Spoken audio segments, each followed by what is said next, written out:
I wanted to begin by reading you something that you have heard probably many times before, but I want to use it as a jumping off point for today. Um, just get it up here. Now, if you can, I want you to hear this. And I read this out the other day on some call, so I don't know if it was a call. Carrie wouldn't have been on it, but I don't know if it was, I don't know what call it was. So I don't know if anyone else would have been on it. So I'm going to read this quote slightly differently to the way it is written. And I want you to hear it as if it is actually being said to you about you. Your deepest fear is not that you are inadequate. Your deepest fear is that you are powerful beyond measure. It is your light, not your darkness, that most frightens you. You can ask yourself, who am I to be brilliant, gorgeous, talented, fabulous? Actually, who are you not to be? You are a child of God. Your playing small does not serve the world. There's nothing enlightened about shrinking so that other people won't feel insecure around you. You are meant to shine as children do. You were born to make manifest the glory of God that is within you. It's not just in you, it's in everyone. And as you let your own light shine, you unconsciously give other people permission to do the same. As you are liberated from your own fear, your presence automatically liberates others.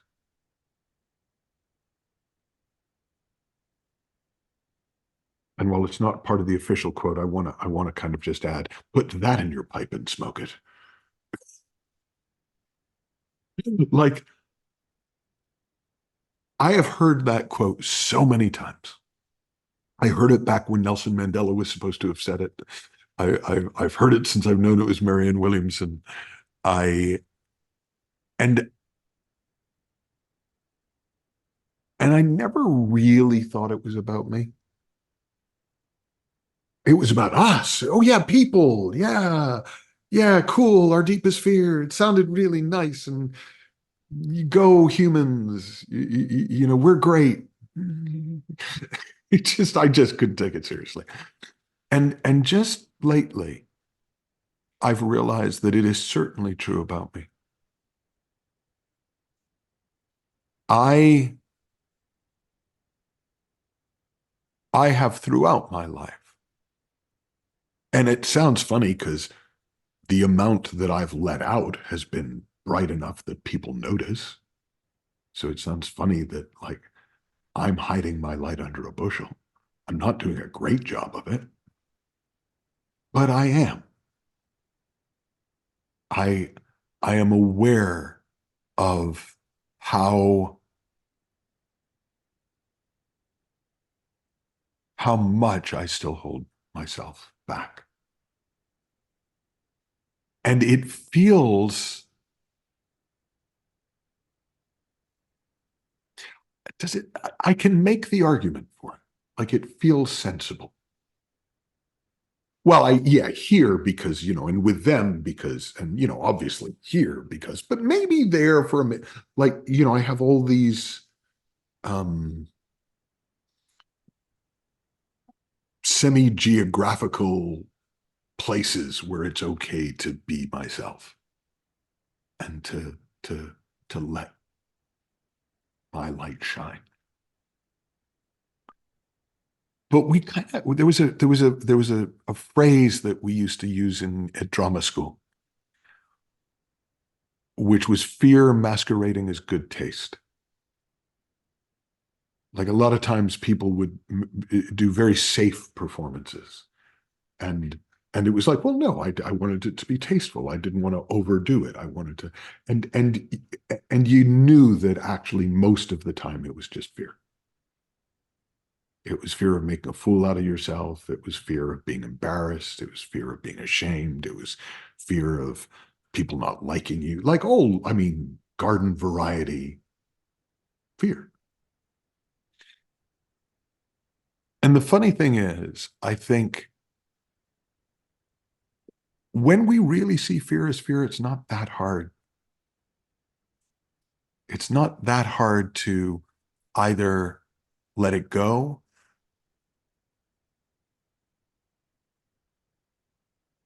do it anyway, be brave, or accept that, yeah, right now that just looks too scary for me. But when it's when we think it's not fear that we're kind of screwed. It's when we think, oh, no, no, no, it's not fear. I mean, it would be inappropriate. Oh, no, no. I mean, it's not fear. I just, I don't want to be arrogant. Oh, no, no, it's not fear. I just, I recognize that people get uncomfortable. Oh, well, it's not fear. Well, I don't know that I believe that there are only two emotions, love and fear. But it's a really helpful frame sometimes. Like if there really was only love and fear, everything either was an act of love or a cry for help from a place of fear.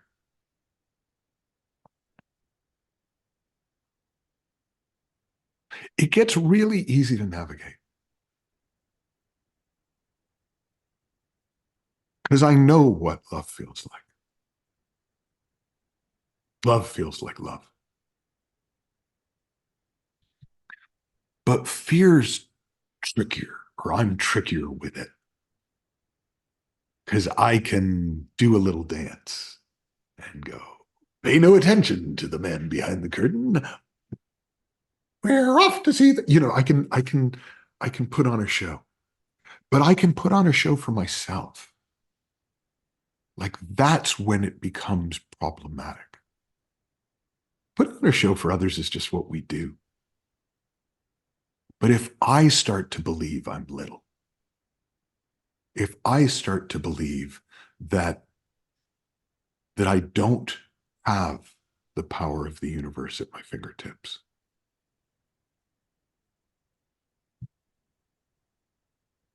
then I spend all my time trying to get the power or find the power or be more like I to it's almost like okay, we were at a friend's house last night and she had done this commercial for a toy called the D-Rex, and it was like a dog dinosaur robotically controlled toy that apparently didn't catch on, but it was kind of cool. And but they kept kind of going, oh, the batteries are so old, it's not really working, and we need to find more batteries. We need to find new batteries.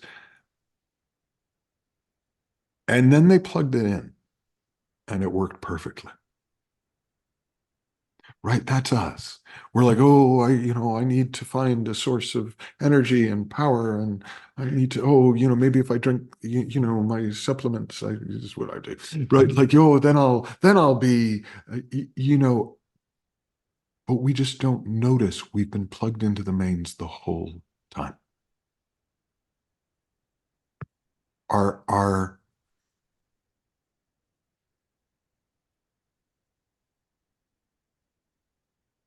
Now, I sometimes get curious. Well, okay, why would we do that? Like, why would I do that? Well, I know why I would do that because I think if my light shines, it'll be easier for the snipers to spot me. Right? If my light shines, it'll be easier for them to find me and kill me. Now, here's the funny thing though.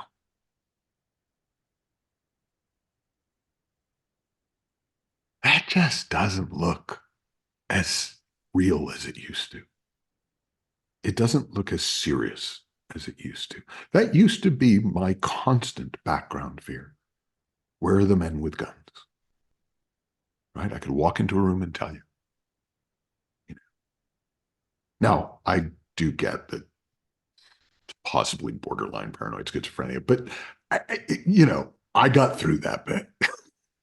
It's been that way for a long time. So it really seemed like letting my light shine was like, that scene in The Sound of Music where they're hiding from the Nazis before they escape from after they've done Edelweiss, right? And like that's what my entire life felt like. And if I let my light shine, it would be like coughing. They might hear me and then come and get me. Now, I don't know that that's everyone's reason to not let their light shine. I did talk to somebody this morning who, when we were talking about it, they said, "Oh, yeah, no, I mean, I'll be murdered." So it's interesting that, we both had that one. Um, but like, what if you wouldn't be? Like, what if the choices weren't hide, play small, and live out your meager life, or shine and be murdered? Like, what if those weren't the two choices? Like, what if there was a continuum? Because I'm pretty sure there is.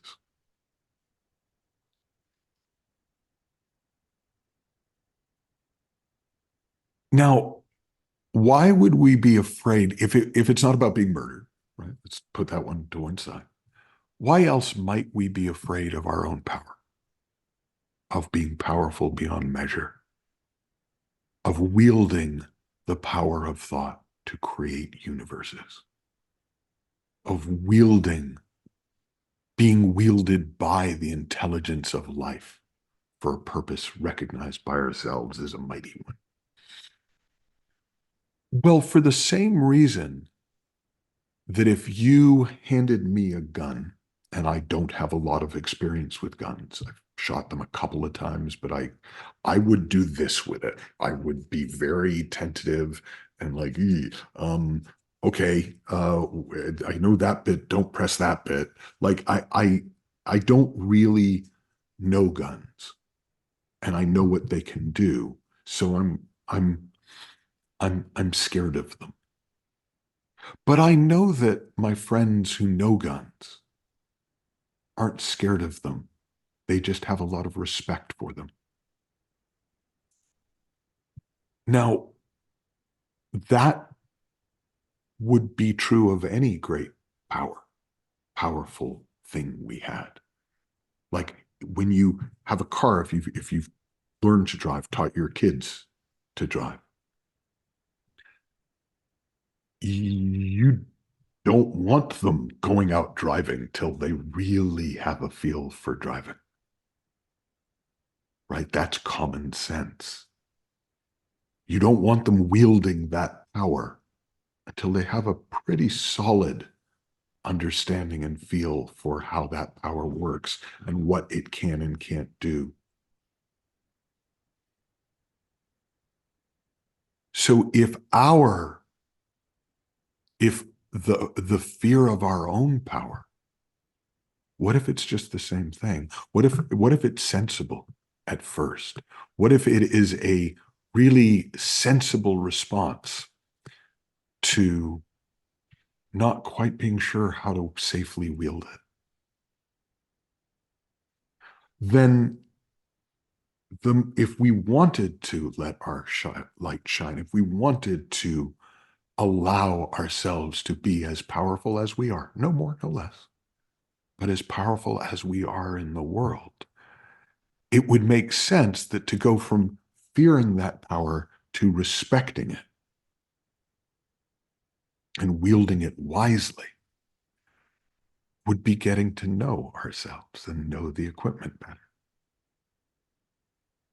It would be getting more and more of a feel for and understanding of who we are and how we're made at every level, as spirit, as form, as God, as David, and Kathy, and Carrie, and Misa, and Jean, and Tim. Now, at the level of spirit, at the level of the formless, at the level of these three spiritual gifts, it's actually quite easy to get a feel for them because we've been working with them our entire lives. We just haven't been paying attention for much of our lives. So it's not really new, even though it might seem new at first. So we start to see ourselves falling in and out of love with thought, creating stories that make things look scary or make things look hard or make things look pointless or make things look like they're going to solve all our problems. We start to see. I did a session, a supervision session, and the coach was struggling. The client was having difficulty with the way they were being talked to by somebody, and was asking the coach, well, how would you handle that? How would you handle that? And the coach was struggling with it because it didn't seem like how they would handle it was relevant. But what I pointed out, and it's a hard thing to see until you see it, and then it's like, oh yeah, of course, is he couldn't answer it because nobody would ever speak to him that way. Because how he shows up in the world doesn't allow for that. His world is his creation, and he hasn't created a world where it would even occur to people to talk to him like that. Like I've walked amongst, this sounds so fucking grand, right? This sounds like I live in an episode of Grand Theft Auto LA, but I have walked amongst gangsters and drug takers and people who have sex with couches. I mean, probably not, but I've walked in that world. Sorry to explain that. I was just looking for a world like people who sleep with anything that moves. I don't know why couches don't move, so it's probably not the best analogy. Oh, it's early. I'm still on my first coffee. Um, I have never been touched by that world. I have known it exists around me. And it's always felt like there's a force field that has kept it away from me. That's thought. It's not part of my reality, even though I know technically it's there. That's the power of thought. It creates reality. There's a formless reality. We don't create that. That just is. We create the form of our personal reality with the power of thought. And for a long time, we can do it without ever suspecting we're involved. Like we didn't even realize we were part of the simulation. What do you mean I had something to do? Like, no, that happened to me. Now, again, not again, but like this does not imply that whatever has happened to you in your life is your fault. It doesn't work that way either. It's not like the details are down to us. Like, well, okay, I must have thought that it was important that this person beat me up and this person yelled at me and this person did this to me and this person. It's just that if we live in a scary world, whatever form fits that shows up. So there's a school of dream interpretation that I've always quite liked, always found it very helpful, which is you ignore the details of the dream, but you trust the feeling of it. So if I'm in a dream and I've had a dream where I'm supposed to be speaking to a huge audience, and the organizers didn't get me a microphone and didn't tell me that there was another event going on in the same room at the same time, and They hadn't told me what and I'm furious with the organizer. And I wake up and I go, huh, okay, well, whatever. That was just the form that my brain gave me to fit the feeling of fury. And I kind of go, oh, yeah, I have been feeling fury, but I hadn't noticed. Right. So it's just kind of a cool thing. So if we think of life as a waking dream, a divine dream suspended between the boundaries of time, space, and matter, as it has been said, then the form just is filling in the gaps of the feeling. It's just making sense of the feeling that we're in.